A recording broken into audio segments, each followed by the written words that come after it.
Você tem que ir para a prova tentando se autoconfortar. É sério. Não adianta você ir com pensamento, tá? Muitas vezes o pessoal fica com pensamento obscuro e diz, porra, vou me lascar. Não tire esse pensamento da sua cabeça, tá? Vá pensando que você vai chegar na prova. Se Deus quiser, você vai pegar as questões que você sabe para você detonar isso aqui. O pensamento tem que ser esse. Tranquilo? Então vamos tirar esse baixo astral de lado. Eu sei que quando chega perto de prova a gente vai desanimando, porque a gente vai vendo a quantidade de coisa que tem que estudar. O que a gente estudou já não se lembra mais direito, não é assim? Mas isso é natural. Você nunca vai chegar em qualquer prova, seja de exame da ordem, seja de concurso público, você nunca vai chegar dizendo assim, bati o edital todo. Isso é humanamente impossível. Até porque os assuntos que você começou estudando, no final você já não se lembra mais direito disso aqui. Mas o que é que vai acontecer?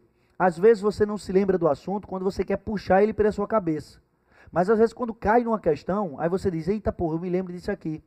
No mínimo, daqui para a prova, pega as principais legislações específicas e dá no mínimo uma lida no Código de Processo Penal, nos principais assuntos. Aí você diz, quais são os principais assuntos? Os principais assuntos sempre relacionados às suas peças. Por exemplo, procedimento, dá uma lidinha no procedimento ordinário, como é o procedimento ordinário, dá uma lidinha no assunto provas. As legislações específicas, pega as principais, ó, lei de drogas, dá uma lidinha, interceptação telefônica, que é uma lei sempre, às vezes, cobrado em peças subjetivas para você ter conhecimento da lei de interceptação telefônica. Lei Maria da Penha, né, que está na moda, Lei Maria da Penha, cai muita coisa de Lei Maria da Penha. Então, dá uma lidinha nessas principais leis, para pelo menos você ter noção do que consta em cada uma dessas leis. Porque muitas vezes, quando cai legislação específica para vocês, a questão às vezes está no código. Mas o que é que acontece? O aluno se prejudica porque ele não tem nem noção, às vezes, do que tem em cada lei específica. Então, se pelo menos você deu uma lidinha na lei, véspera de prova, você já sabe basicamente o que cai. Aí, se cair alguma coisa relacionada àquela lei específica, você diz, eu me lembro que isso aqui tem alguma coisa na Lei Maria da Penha sobre isso aqui. Vai lá, dá uma lidinha e desenrola. Então, ó, tenha tranquilidade, tenha fé em Deus, faça a sua parte, vá até domingo, estude direitinho e tenha fé em Deus, entregue que o homem lá de cima está vendo o seu esforço, tá? Vamos ter fé, tá? Não adianta só também, vamos acreditar em Deus ali, que você está fazendo a sua parte e quem faz a sua parte, com certeza ele vai recompensar. Tranquilo? Então vamos aí, ó, tirar esse pensamento negativo. Não vai dizer que é ser realista não, que ser realista é para você passar. O pensamento tem que ser esse, tá? Outra coisa, não sei se vocês estão sabendo, no sábado pela manhã, das 9 às 12 horas, vai ter um plantão aqui no Espaço Jurídico. Eu e o Rodrigo Almeida, a gente vai estar aqui, esperando os alunos para que eventual dúvidas, sugestões, alguma coisa do tipo. Quem quiser vir aqui na Boa Vista, tá? Então, o pessoal online aí também, o pessoal presencial, quem quiser vir, das 9 às 12 horas, até o meio-dia, a gente vai estar aqui para tirar as dúvidas de última hora de vocês. Tá? Quem tiver com dúvida, quiser tirar dúvida de penal, vem para Rodrigo, processual vem para mim, tá? E a gente tenta solucionar e ajudar vocês da melhor forma possível. Tranquilo? Depois da prova da OAB, se a gente conseguir a prova, a gente talvez comente essa prova ao vivo, não é nada certo ainda. Mas talvez a gente consiga comentar essa prova logo depois, pelo menos um escrito a gente coloca lá no site, algumas observações, porque eu sei que muitas vezes o aluno sai da prova, né? Aí querendo saber se o que colocou tem que estar no espelho, alguma coisa do tipo. E às vezes nós professores, até às vezes a gente erra, alguma coisa a gente coloca, não, nem às vezes, pode até ser erro, mas muitas vezes a gente acredita que tinha coisa para impugnar e a banca não impugnou, então pelo menos a gente dá a opinião da gente sobre a peça, tá? Então muitas vezes bate com o espelho da FGV, algumas coisas a gente diz que tem que impugnar, a FGV diz que não tem, tá? O que é melhor para o candidato. Então assim, a gente vai tentar pelo menos colocar um registro depois da prova aí, para tentar pelo menos tirar essa ansiedade depois da prova de vocês. Tranquilo? Aí é que tá. Se a gente não conseguir ser através de vídeo, a gente pelo menos fala alguma coisa escrita e coloca lá no site, na parte de notícias. Tá? A gente pelo menos vai tentar fazer isso. Aqui, você chegar aqui no Espaço Jurídico, você encontra a gente. Em algum lugar a gente vai estar aqui. Não, aí veja. Se, dependendo muitas vezes assim da quantidade de gente, tá? Se for pouca gente, a gente vê individualmente. Se não for, aí muitas vezes o erro de uma pessoa pode ser já uma dúvida de outra pessoa. Então muitas vezes o aluno sai, eu não vou precisar estar dizendo o nome, tá? À medida que eu for também resolvendo as questões hoje aqui, eu já vou me lembrando de eventuais erros que eu já encontrei em peças. Aí eu vou dizer, ó, tem muita gente fazendo assim, tá errado. Ou tem gente que fez assim, tá certo você fazer. Então, à medida que a gente for vendo hoje, resolvendo o que é que tem que ser impugnado basicamente em cada peça, eu vou me lembrando dos erros mais comuns dos alunos e vou passando para vocês para que na hora da prova você não erre. Tranquilo? Então, vamos ter pensamento positivo que a gente vai tomar essa porra domingo. Tranquilo? O pensamento tem que ser esse. Vamos lá. Ó, vamos para essa questão aqui. Última questão, a última prova da FGV.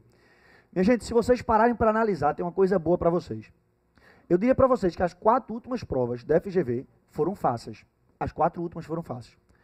Essa última aqui só teve uma peculiaridade, que era você fazer um recurso para um assistente da acusação, coisa que não é muito comum e o pessoal não é muito familiarizado com o assistente da acusação. Foi a única pegadinha. Mas o resto, para você impugnar, basicamente estava no Código de Processo Penal. Então não era difícil você enxergar o que tinha que ser impugnado. Tranquilo? Então vamos lá. O que é que dizia a questão? Dizia assim, ó. Leia com atenção o caso concreto a seguir. Aí dizia, grávida de 9 meses, Ana entra em trabalho de parto, vindo dar à luz a um menino saudável, o qual é imediatamente colocado em seu colo. Ao ter o recém-nascido em suas mãos, Ana é tomada por extremo furor, brandando aos gritos que seu filho era um rubro-negro, um monstro, né? Que não saiu de mim. E bate por seguidas vezes a cabeça da criança na parede do quarto do hospital, vitimando-a fatalmente. Após ser dominada pelos funcionários do hospital, Ana é presa em flagrante delito. Vejam, o que é que eu aconselho você, quando for fazer a peça, o que é que eu aconselho você fazer na prova? O que você for encontrando de irregularidade, já passa um tracinho assim, ó, pô, e coloca lá, ponto 1. O que você for encontrando de irregularidade, coloca lá, 1. Segunda irregularidade que você enxergar, 2, e coisa do tipo. Por quê? Porque depois que você for fazer sua peça, você for ler sua peça, você tem que observar se todos os pontinhos que você marcou, se você falou na sua peça e se impugnou. Tá? Então, qualquer irregularidade, achou? Bota um pontinho, tá, isso aqui eu tenho que impugnar. Outra coisa, quando eu pego muitas vezes a peça de vocês para corrigir, tem gente, eu disse, ó, você tem que ser sucinto, beleza, mas teve gente que entendeu que tinha que ser incompleto. Quando você for impugnar alguma coisa, eu já disse isso aqui em sala, você vai se perguntar 2 coisas. Você vai se perguntar, isso está errado, beleza. Eu disse o porquê está errado. Depois você vai ler a sua argumentação e você vai refletir, com essa argumentação eu estou dizendo o porquê está errado. Então, primeira coisa, dizer o porquê está errado. Sempre pense nisso. E segundo, fundamento normativo do que você está falando. Se tiver algum artigo que fundamento o que você está falando, coloque, porque a FGV cobra essas 2 coisas. A FGV vai cobrar de vocês o porquê está errado e qual o fundamento normativo. Tranquilo? Então ele diz aqui, ó, fulana estava grávida de 9 meses, o menino nasceu, e após ela ficar tomada por extremo furor, o que é que ela fez? Bateu na cabeça do menino e matou o menino. Tranquilo. Logo depois, então, ela foi presa em flagrante. Isso aqui já aparenta ser que tipo penal? Um infanticídio. Então, você já olha isso aqui. Provavelmente isso aqui é um infanticídio. Logo depois do parto, a mãe fica doida, mata a cabeça do menino e mata o menino. Provavelmente estava sob o estado puerperal. Mas vamos lá. Durante a fase de inquérito policial, foi realizado exame médico legal, o qual atestou que Ana agiria, ó, sob influência do estado puerperal. Veja o que o exame está dizendo. Ó. Ana estava em estado puerperal. Então, já configurou a princípio o quê? Infanticídio. Tranquilo. Posteriormente, foi denunciada com base nas provas colhidas na fase inquisitorial, sobretudo o laudo do expert, perante a primeira vara do tribunal do júri. Vejam, se ele diz para onde você foi endereçado, melhor dizendo, qual foi a vara que recebeu a sua denúncia, minha gente, isso aqui é o ponto mais fácil que você não pode perder. Se foi a primeira vara, você vai endereçar para quem a sua petição? Para a primeira vara criminal do tribunal do júri. Tranquilo. Pela prática do crime de homicídio triplamente qualificado, houve um erro já de tipificação. Mas tranquilo. Haja vista ser sustentado o parquê que Ana fora. Vamos lá apagar aqui. Cadê? Onde é que eu estava? perante a primeira vara, pela prática do crime de homicídio triplamente qualificado, à vista e sustentado o parquê que Ana foram movidos por motivo fútil, empregara meio cruel, deixa eu botar aqui, meio cruel para a consecução do ato criminoso, além de se utilizar de recurso que tornou impossível a defesa da vítima. Teoricamente, as 3 qualificadoras poderiam ser aplicadas. Não vejo óbice para isso, não. Aí ele continua. Em sede de alegações finais orais, o promotor de justiça reiterou os argumentos da denúncia, sustentando que Ana teria agido impelida por motivo fútil ao decidir matar seu filho em razão de tê-lo achado feio e tê-lo empregado um meio cruel ao bater a cabeça do bebê repetidas vezes contra a parede, além de impossibilitar a defesa da vítima incapaz em razão da idade de defender-se. A Defensoria Pública, por sua vez, alegou que a ré não teria praticado o fato e, alternativamente, se o tivesse feito, não possuiria plena capacidade de autodeterminação, sendo inimputável. Ao proferir a sentença, o magistrado competente entendeu por bem absolver sumariamente a ré em razão de inimputabilidade, pois ao tempo da ação não seria inteiramente incapaz de se autodeterminar sem consequência da influência do estado puerperal. Aqui já tem uma bronca. Qual é a bronca? Veja, tem 2 broncas na verdade. A primeira é que ele não poderia, nesse caso, ter sido absolvido sumariamente. Por quê? Porque a absolvição sumária no tribunal do júri só é permitido quando se alegar a inimputabilidade, quando for a única tese defensiva. E veja que a Defensoria Pública não colocou a única tese defensiva, a inimputabilidade. O que é que a Defensoria Pública fez? A Defensoria Pública pediu, primeiro, qual foi, ó? Cadê a tese da Defensoria Pública? Pronto. Em razão da, aqui, ó. Que? Em razão aqui, ó. A Defensoria Pública, por sua vez, alegou que a ré não teria praticado o fato.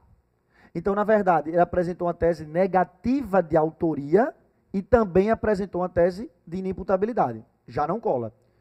Então, se apresentou as duas, já não poderia ser absolvido sumariamente, porque a inimputabilidade não teria sido a única tese defensiva. Segunda coisa, está sobre a influência do estado puerperal, isso não gera inimputabilidade. Até porque, se você olhar o laudo do perito não disse que ela era inimputável. O laudo do perício disse o quê? Ela estava sob influência do estado puerperal. Configurava tecnicamente infanticídio. Continua. Ao proferir a sentença, o magistrado competente entendeu por bem absolver sumariamente a ré em razão da inimputabilidade, pois ao tempo da ação não seria inteiramente capaz de autodeterminar sem consequência da influência do estado puerperal. Tendo sido intimado o Ministério Público da decisão em 11 de janeiro de 2011, o prazo recursal transcorreu em hábito e manifestação do parquê. Aí você diz, como é que eu contaria o prazo aqui? Veja, se você vai ser assistente da acusação, como a questão coloca, o prazo para o assistente da acusação interpor uma apelação, qual é? 15, perfeito. Porque depende. Perfeito. Nesse caso aqui seria 15 dias, mas a pergunta dela foi, a resposta dela, Melozene, depende, tá certo. Porque o entendimento que se tem é o seguinte, que eu utilizo o prazo do parágrafo único do artigo 598, quando as pessoas que poderiam se habilitar como assistente não fizeram isso ao longo do processo. Ou seja, a pessoa vai se habilitar só agora para poder recorrer. Aí o prazo é do parágrafo único, que seria 15 dias para interpor a apelação. No entanto, depois, a apelação do assistente é sempre subsidiária. O assistente só pode interpor o recurso após o momento em que o Ministério Público perde o prazo para interpor. Se o assistente já estivesse habilitado no processo como assistente, aí a doutrina diz, ó, não justifica ter um prazo maior. O prazo seria o mesmo do Ministério Público. Agora, também começaria a só correr após o término do prazo do MP. Tá? Então, o que é que você ia fazer? Você ia pegar o prazo de 11 dias, contar como se conta processualmente, inicialmente o prazo de 5 dias para o MP. Depois, acabando, você contaria mais 15 dias. 15 dias. 15 dias para interpor. 8 dias é para você apresentar razões. Então, o Ministério Público teria quantos dias para interpor? 5. Não recorreu no 5, a partir do 6º dia, teoricamente, começava a correr o prazo do assistente, que teria quantos dias? 15 dias para interpor. Depois que o assistente interpusesse o recurso, qual o prazo que seria para apresentar as razões? Aí está o artigo 600, parágrafo 3º. 600, parágrafo 3º, não. 600, parágrafo 1º, vê aí se é. O artigo 600, parágrafo 1º, diz que o prazo será de 3 dias as razões do assistente. Então, o assistente teria um prazo de 3 dias. Tranquilo? Parágrafo 1º do artigo 600. Defensor público. A assistente tem prazo em dobro, não. E aqui você não aplica aquela... Todos dois. Tem para... O defensor dativo, agora tu me pegasse. O defensor dativo, eu, sinceramente, eu teria que olhar. Mas defensor público tem. A lei da defensoria pública tem. Eu não me recordo se defensor dativo seria. O Código de Processo Penal não fala, não. Eu teria que olhar na lei de assistência judiciária. No intervalo eu posso até confirmar isso para tu. Tá? Então, ó, prazo, tranquilo. Aí você me diz, o que é que eu tenho que fazer aqui? Vamos lá. No finalzinho ele diz, ó, em relação ao caso narrado, você na condição de advogado é procurado pelo pai da vítima em 20 de janeiro de 2001, para habilitar-se como assistente da acusação e impugnar a decisão. Com base somente nas informações de que dispõe e nas que podem ser inferidas pelo caso concreto, redige a peça cabível sustentando para tanto as teses jurídicas pertinentes, datando o último dia do prazo. Vamos lá. Endereçamento, para quem? Vara, primeira vara do Tribunal do Júri. Tranquilo. Fundamento normativo para você ingressar com essa apelação, qual seria? Você vai entrar, ó, da decisão que absolve sumariamente ou impronuncia, cabe que recurso? Está lá no 416, que vai caber a apelação. Aí você diz, Bruno, mas eu só precisaria mencionar o 416? Não. Se é assistente, você tem que combinar com o artigo 598 do Código de Processo Penal. Então, esse é o fundamento normativo para você ingressar com essa peça. Aí você diz, como muita gente ficou com dúvida, como é que eu faria a qualificação do assistente? Porque ele fala, o pai da vítima, ele não diz o nome. Você poderia colocar, ó, pai da vítima, entre parênteses assim, pai da vítima. A questão não poderia, e eles não tiraram ponto, por você não ter colocado, basicamente, uma qualificação mais apropriada. Por quê? Porque eles foram, nesse ponto, eu até acho que eles foram bem incompletos a questão. Porque a questão, pelo menos, deveria dizer o nome do pai da vítima, né? Nem disse.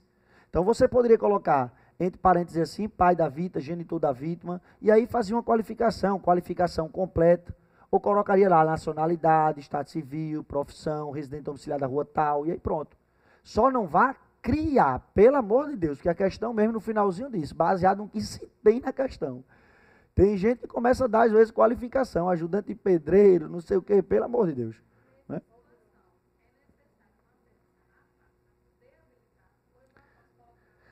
Perfeito. A pergunta dela para o pessoal online. Bruno, para pedir habilitação como assistente, eu faria na própria peça da petição de interposição ou à parte? Vejam. O espelho, se você olhar o espelho da FGV, ele considerou as duas hipóteses.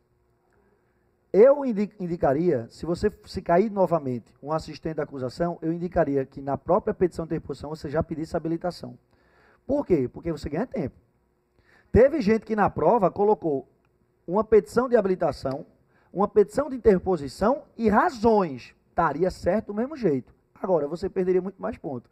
É muito melhor que na petição de interposição você apresente um parágrafozinho dizendo que o genitor da vítima vem perante Vossa Excelência requerer a sua habilitação como assistente da acusação para interpor o presente recurso, devendo ser ouvido o Ministério Público conforme preconiza o artigo 270, não me lembro se é o 272, 273, que fala que o Ministério Público tem que sempre ser ouvido no pedido de habilitação como assistente. Pronto, acabou. Se você fez seu pedido de habilitação. Não, veja. Eu pediria. Aí você diz, e você na prova? Também pediria. Por quê? Porque você não sabe como é que vai estar no espelho. Se você pegar o procedimento de habilitação do assistente, o Código de Processo Penal diz que toda vez o Ministério Público tem que ser ouvido. Aí veja, você na hora tem dúvida, eu peço a habilitação do assistente ou não. Você não sabe que o Ministério Público tem que ouvir? Aí você pergunta, eu peço a oitiva do MP ou não peço? Se você sabe que o Ministério Público tem que ouvir, coloque. E coloque o artigo, por quê? Porque você não vai perder ponto. O máximo, ele não pode pontuar se ele não cobrar isso no espelho. Mas você sabe se isso vai ser cobrado no espelho? Não sabe, você não sabe a cabeça do examinador. Então, se você tem certeza que ele vai ser ouvido, não custa nada você colocar um parágrafozinho requisitando a oitiva do Ministério Público para se manifestar sobre o pedido de habilitação, sem problema nenhum. Qual é o artigo? O artigo 200 e quanto?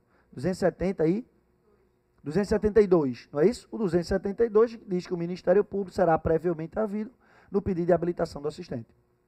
Aí você diz, vamos lá, na petição de interposição, o que é que você deveria fazer?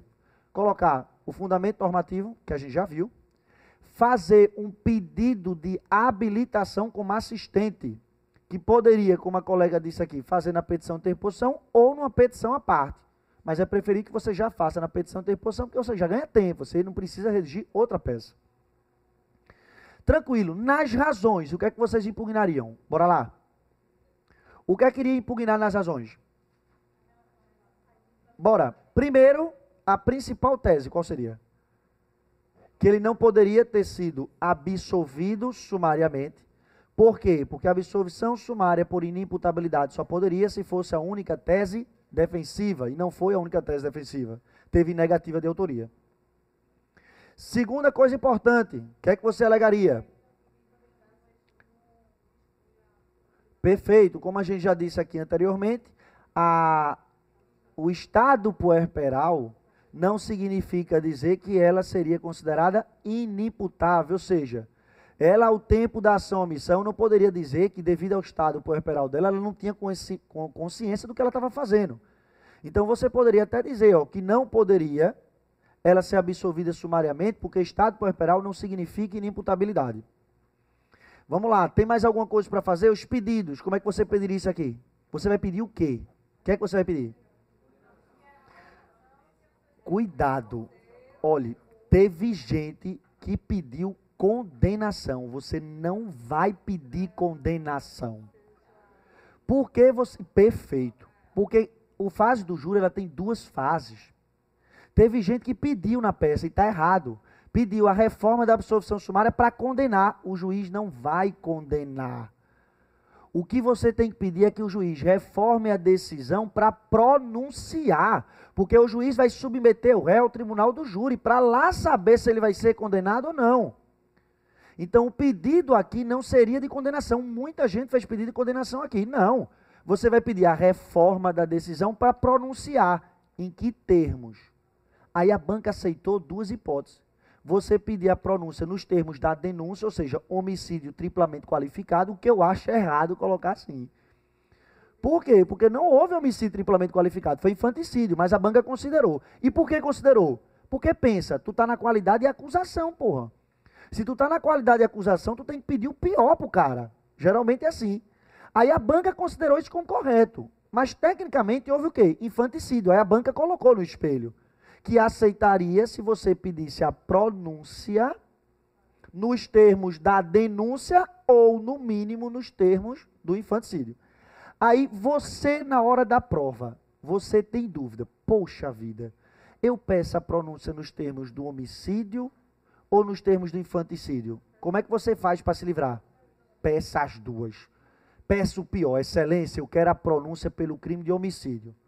Se Vossa Excelência não acatar, então que pronuncie no mínimo pelo delito de infanticídio. Então tem esse jogo de cintura, minha gente.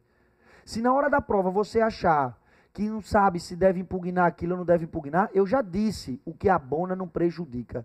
Tá na dúvida? Impugna. Tá na dúvida, impugna. Você não perde por impugnar mais. Você perde por impugnar. Por não impugnar ou por impugnar errado. Tá? Mas, se você colocou o que estava no espelho e colocou a mais, pode ter certeza, a banca não vai dizer, eita, isso aqui está errado, eu vou tirar ponto. Não. Agora, desde que você acerte o que está lá no espelho.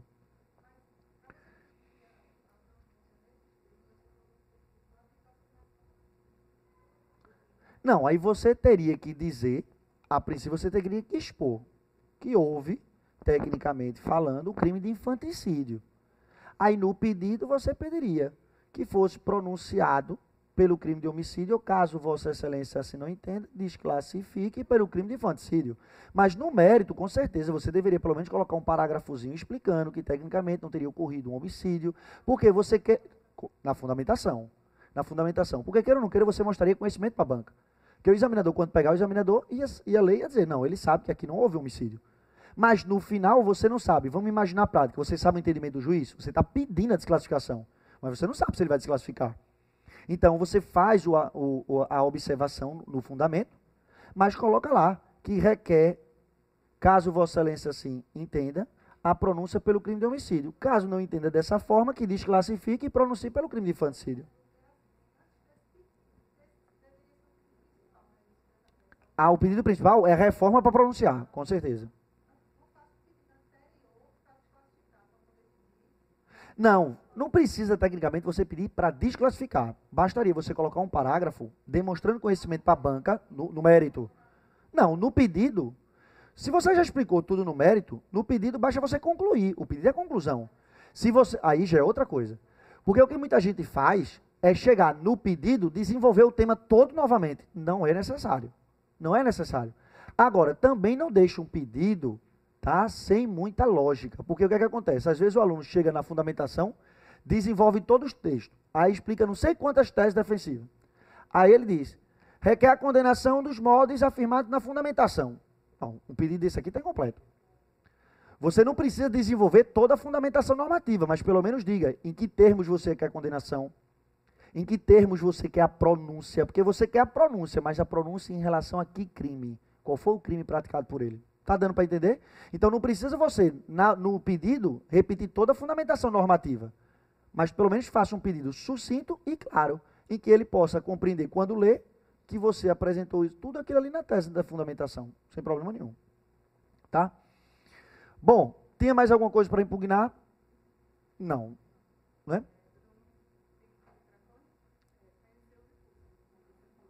Perfeito, perfeito. E muita gente errou.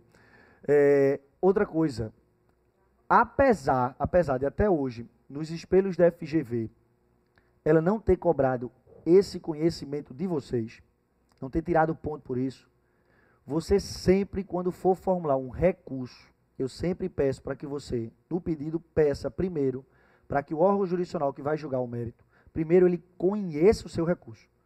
Conhecer o recurso significa dizer o quê, minha gente? Ultrapassar o juízo de admissibilidade. Porque quando toda vez você propõe um recurso, o juiz vai ter que analisar se as condições recursais, se os pressupostos recursais foram preenchidos, se o recurso é tempestivo, se cabe recurso contra aquela decisão, se há interesse recursal, se a parte que ingressou com recurso é legítima para recorrer. Então, tudo isso é analisado, a princípio, pelo juiz de primeiro grau e pelo tribunal. Então, você vai pedir, excelência, primeiro, conheça meu recurso e, no mérito, julgue provido. Para fazer o quê? Aí, para reformar a decisão que absolveu sumariamente ao acusado, devendo a reforma da decisão que absolveu sumariamente para que o acusado seja pronunciado nos termos preconizados na denúncia, ou caso Vossa Excelência assim não entenda, pelo crime de infanticídio tipificado no artigo 123 do Código Penal. Ponto. Acabou. Se você fez basicamente seu pedido. Deixa.